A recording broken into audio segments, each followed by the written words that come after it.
Just to give you an idea of the type of weapons they're using here, you see the iron spears and the iron swords top right. That crossbow, which I think just looks absolutely badass. um, Rest of this slide, not going to focus so much on those innovations, but rather think about the economic, social, and cultural changes that come about in this era. There is a huge population boom in the Warring States period. Inhabitants in the eastern Zhou area, where the Qin kingdom slowly becomes dominant, reached probably 20 million people.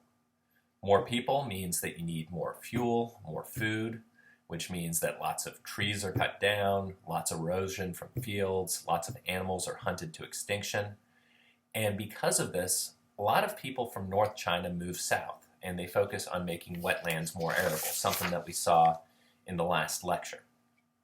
A shortage of land that can be farmed also pushes new agricultural technologies based mainly on manual labor to its limits. Population growth really outpaces agricultural productivity, which means lots of people starve regularly and lots of people die. So despite being way more agriculturally productive than other parts of the world, peasants here produce a lot more mouths to feed, which means famine and starvation is quite regular.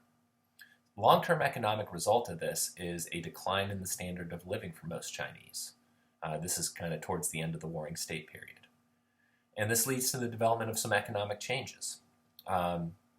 Some rulers give peasants the right to own their own land in return for taxes and military service, because they can enjoy the benefit of their own labor, because they're working for themselves rather than somebody else.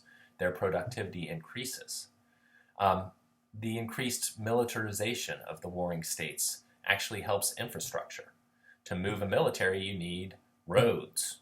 To protect people, you need walls, you need forts, you need towers, and all those things are created.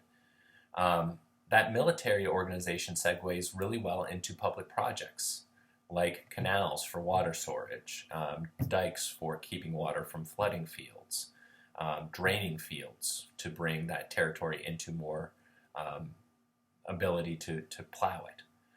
So that's kind of where we're at. What we're going to do on the next slide is move on to the Qin very briefly, more because they set up the Han, and then we'll continue from there.